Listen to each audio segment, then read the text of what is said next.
If you long for sun, fruit and bright colors, it's time for you to go to the south. Yet, there is no need to fly to exotic countries to get them, as you can find all of these in Turkestan region.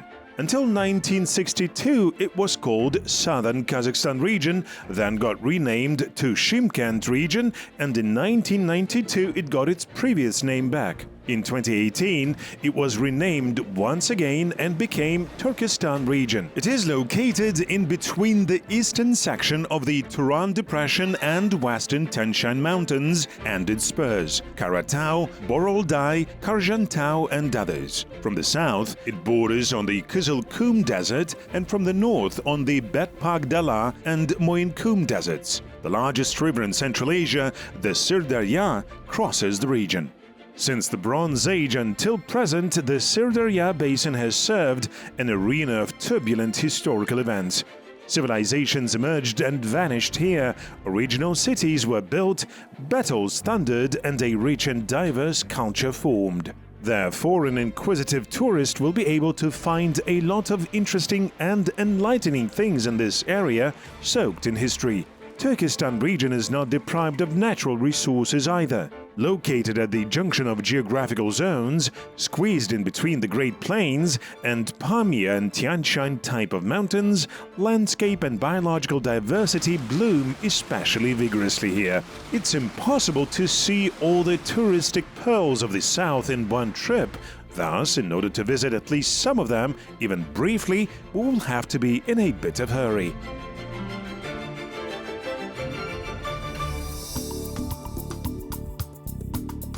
We are in Shymkent. The former regional administrative center was withdrawn from the region's territory and received the status of a city of national significance. Shymkent itself can be dedicated a separate educational expedition, and even one will not be enough. But we got only one day for sightseeing. Our first destination is the Shymkala Citadel.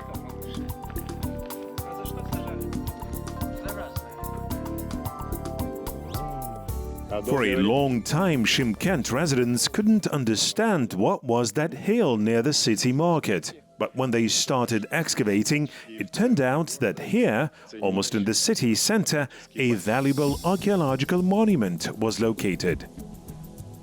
The first written mention of Shymkent belongs to the chronicler Sharaf ad-Din Yazdi.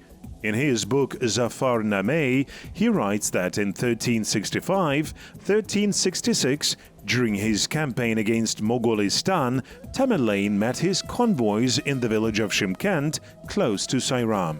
This date was considered the city's official birthday until archaeologists found Kangui-era artifacts 14 meters underground.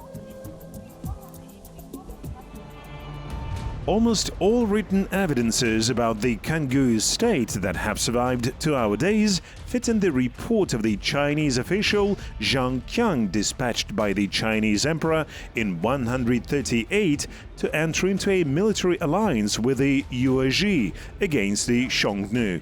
At the time, the journey took not so much time, only 13 years. Even Indiana Jones would envy the diplomat's life path. He was captured twice, married a Xiongnu beauty, and visited several exotic countries that nobody knew about in his homeland. To tell the truth, he failed on his main diplomatic mission, as the Yuezhi refused to join the war against the Xiongnu because they were busy plundering Bactria. But Zhang Qiang was able to establish contacts with the powerful union of the Kangui tribes, who back then controlled the area stretching from Jetysu to the Fergana Valley, including the lands of present-day southern Kazakhstan. Today, after over 2,000 years, the secret information received by the Chinese intelligence officer got archaeologically confirmed. The Kangui had all the signs of a state of that time.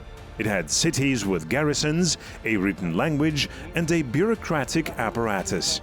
Its economy was based on irrigated agriculture, nomadic cattle breeding, and control over the Great Silk Way.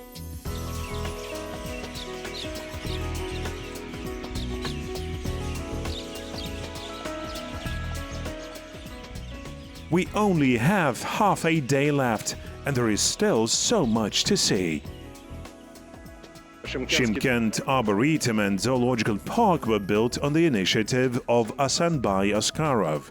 By the way, back then he was accused of public funds misuse. Today they are among the most iconic tourist sites in Shymkent and bear his name.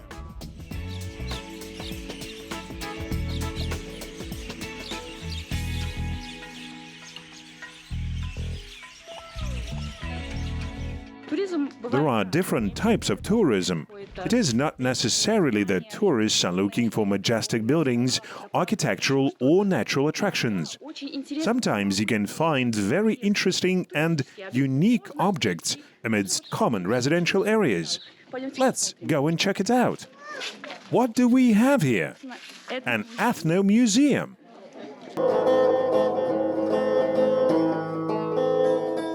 Whatever type of tourism and tourism destinations, neither of them will be successful if guests are met by indifferent and lethargic personnel.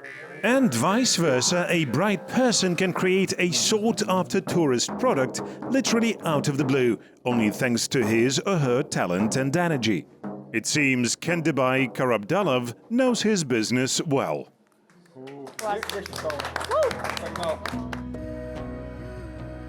If you want to make a wish, you can go down to the underground mosque in the courtyard of the maestro's house. Despite the fact that it is cool here, all people sweat. Filming or photographing inside, you get some weird pictures. Something is floating in the air. Very strange.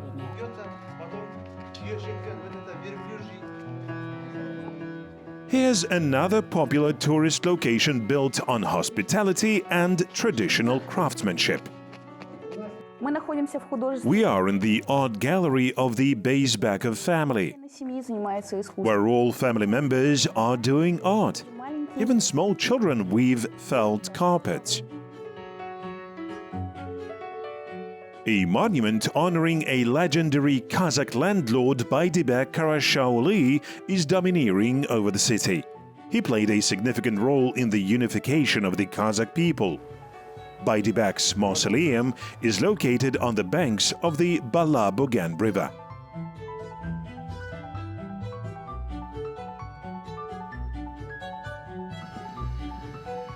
At the alleged burial place of the landlord's wife, Nurila Ali Silankizi, there stands the Domalak Ana mausoleum. Now the village of Sayram is a suburb of Shymkent, but 700 years ago it was the other way around. Isfijab was first mentioned in the chronicles of the Chinese historian Xuanzang in 629. In 893, the city was included in the Samanid state. In 990, it was occupied by the Karakhanids and later by the Karakitai. Since the 12th century, the city has been known under the name of Sayram. Khoja Ahmet Yasawi, the poet and founder of the Turkic branch of the Sufi order, was born here.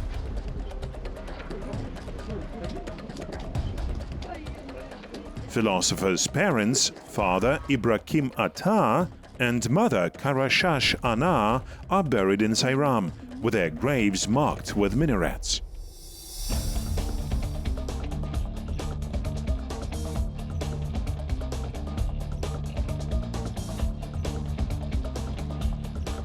Khoja Ahmet Yasawi died in 1166 and was buried in the city of Turkestan. In 1395, Timur ordered the construction of a grandiose mausoleum at the burial place of the famous Sufi. Today, the monument has been restored and the Khazret Sultan Historical and Cultural Museum Reserve has been organized around it.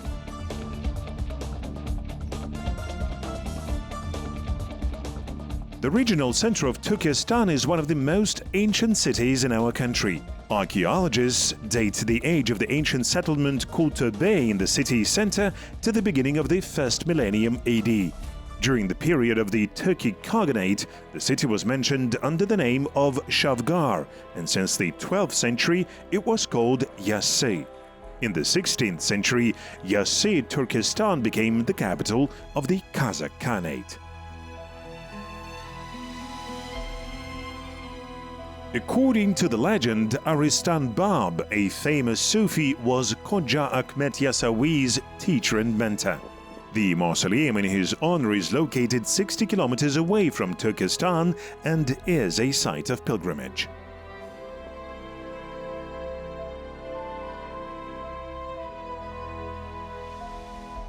The ancient settlement of Sauran is located 40 kilometers away from Turkestan. In the late Middle Ages, it was one of the busiest cities on the Great Silk Way. The city got its water from the Karatau Mountains via a network of underground hydrotechnical systems called the Kyaris. As they say now, the caravan routes between the Karatau and the Sirdarya were the drivers behind its establishment and development. In the 17th, 18th centuries, due to the development of maritime trade, the city fell into decay. The reasons for Sauran's decline were both ecological and economic. People left Sauran because the Kyaris system had collapsed. There was no fresh water. The system itself had broken down due to economic reasons. The maintenance of such a complex water supply system required a lot of money that the city's inhabitants no longer had after the Great Silk Way fell into decay. 50 kilometers away from Turkestan, at the confluence of the Aris and Sirdarya rivers, there lies the ancient settlement of Otrar. The city had apparently appeared at the beginning of the first millennium AD and was destroyed by the troops of Genghis Khan in 1219. The famous movie The Death of Otrar by the Kazakh director Ardak Amirkulov depicts the heroic story of the city's siege quite well.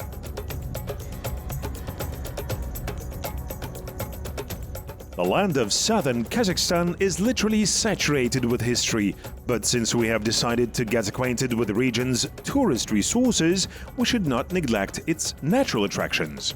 One of them, by far, is the longest river in Central Asia, the Sirdarya.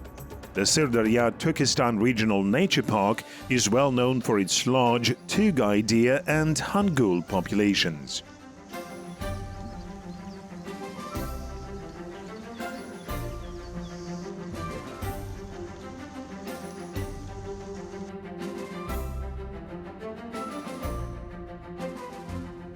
The Akhmechet underground karst cave is a true miracle of nature. It formed hundreds of thousands of years ago by soluble rock leaching. For centuries, this place has been considered sacred.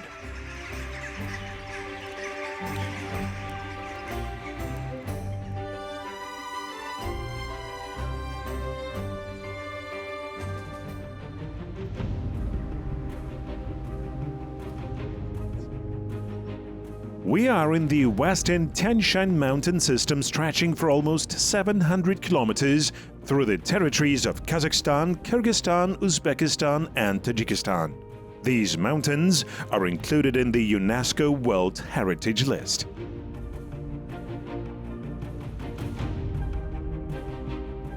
Established in 1926 with the aim of preserving the ecosystems of the Aksu and Zhabagli rivers, Aksu-Zhabagli is the oldest nature reserve in Kazakhstan.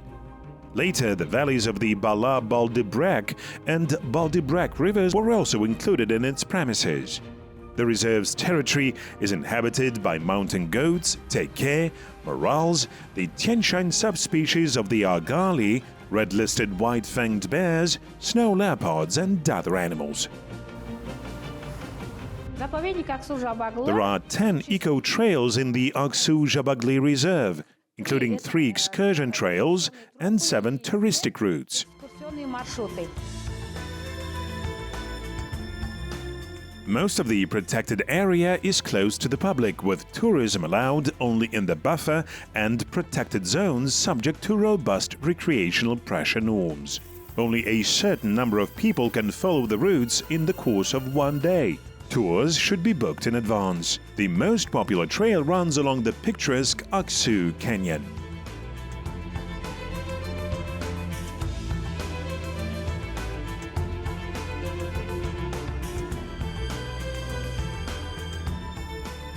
Unlike nature reserves, national parks have a milder recreation regime.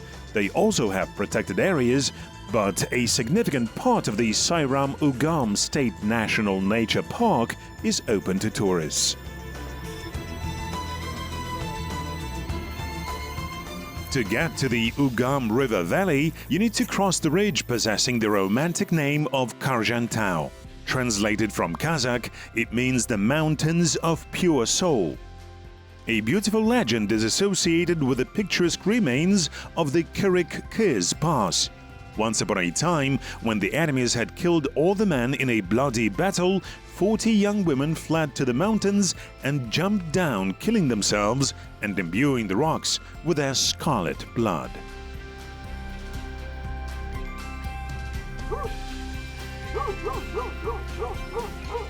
In winter, the road through the pass is deep under snow, so for 5 months a year the inhabitants of the Ugam village can only get to the mainland on horseback or snowmobiles.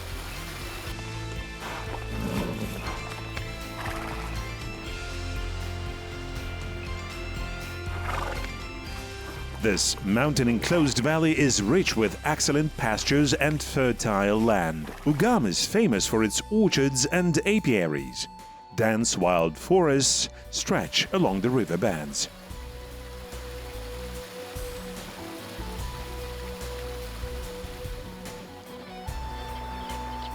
Since ancient time, people have been using the generous gifts of local nature. Archaeologists have even found hunting tools of the ancient Stone Age here. The earliest finds are about 100,000 years old. One can imagine how rich the local animal world was in those days, if even now there are so many wild animals on the slopes of the Ugam Ridge, especially mountain goats. Take care.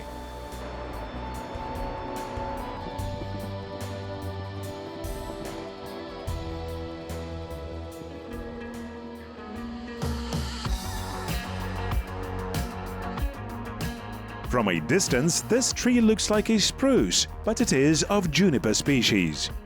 Individual trees at the age of 300 years reach 12 meters in height. 3 types of junipers grow in the western Tian Shan, Zarafshan, Hemispherical and Turkestan. Juniper grows slowly, so its conservation represents an important environmental task.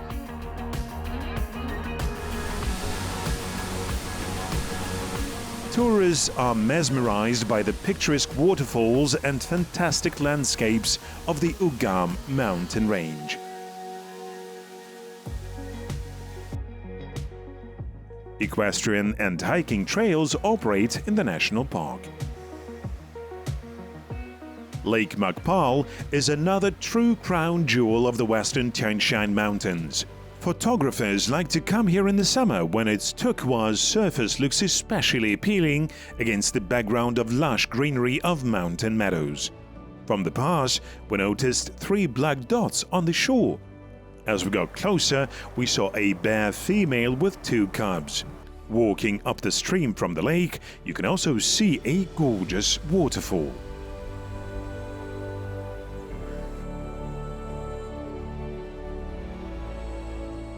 It is not every place on our planet that the nature has endowed with such a wealth and variety of landscapes. Maybe that's why the land of southern Kazakhstan has been saturated with human blood so much. Mountains, rivers, steppes and deserts, as well as the animals and plants inhabiting them, are of great value. Yet the main asset is, of course, the people who have managed to preserve and defend this land in troubled times. Therefore, it is our duty today to preserve the juniper woods, ibexes, snow leopards, trees, rivers and meadows for the future generations of Kazakhstanis to ensure their well-being and harmonious coexistence with nature on this eternal land.